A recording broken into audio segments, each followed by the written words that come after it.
Welcome back to another week of The Final Drive, our weekly sports show where we bring you the biggest and the best from our area's high school football. We start here after a dominant Week 1 win. Verona moved up to the 7th ranked team in the state, but this Wildcat team, they've got their eyes set on bigger things. After their quarterfinal exit last year, they say this year they want to go all the way. But to do that, you've got to get through teams like Kenosha St. Joseph. And they started off hot tonight. As we roll through the highlights, Caleb Hallmark had a huge storybook effect on this game with his pass to Aiden Chapman that led to a Verona Wildcats score. It was really a good game for Verona. Next thing that happens, they kick the ball off, and all of a sudden, here we are. We've got the highlights. Why don't we just run through them as we would have originally? Caleb Hallmark slinging one over to the side. A beautiful touchdown pass, a quick one to Aiden Chapman. And then check this out. Verona goes to kick it off, and you're thinking, why are we showing you a kickoff? Well, the reason is because Kenosha St. Joseph, they bring it back. We've got a fumble on our hands, and Jawan Jackson from Verona scoops it up, setting up yet another scoring opportunity. This time it's Hallmark passing a beautiful ball to his man, Jackson Connor, for 6. Last check, Verona up 32-0.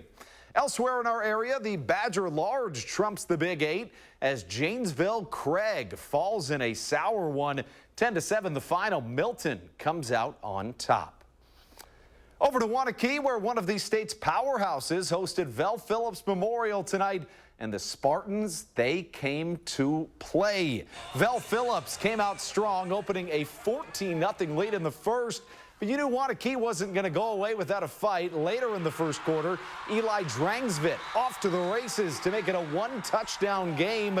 But these Spartans, I'm telling you, they are different this year. The kickoff, very next play, they're different because of this guy, Marion Moore. Anytime he's on your team, I like your chances. Breaks a few tackles, and there he goes. He's got reservations for 6. Chucks the deuce up. What more do you need to see? How about Vel Phillips, I should say, pulling off the true upset of the year so far, beating Waunakee 49-34. Elsewhere in our area, this was a fun matchup. Both Monroe and Mount Horeb were 1 seeds in Division III last year, but MHB is not to be beat. Mount Horeb wins it big, 39-7. Meanwhile, in Division V, Columbus hosted a top 5 matchup. Last year, Aquinas knocked the Cardinals out of the postseason. This year, Columbus returns the favor, winning a huge one, 20-16. And in their first season without Mason Lane, off to a really smooth start for the Lodi Blue Devils. A 2-0 start at that with their win over McFarland. Meanwhile, in Division VI, not exactly what we expected to happen here. Prairie du Chien defeating Darlington handily. The final score 35-7, but trust me, folks, those Redbirds, they will return to form.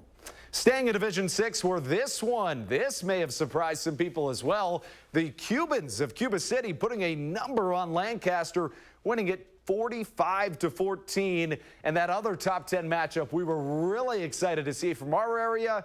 The bad news, still waiting on a final score there. We will have that to you, though. We'll have a lot more when it comes to sports next on News 3 Now.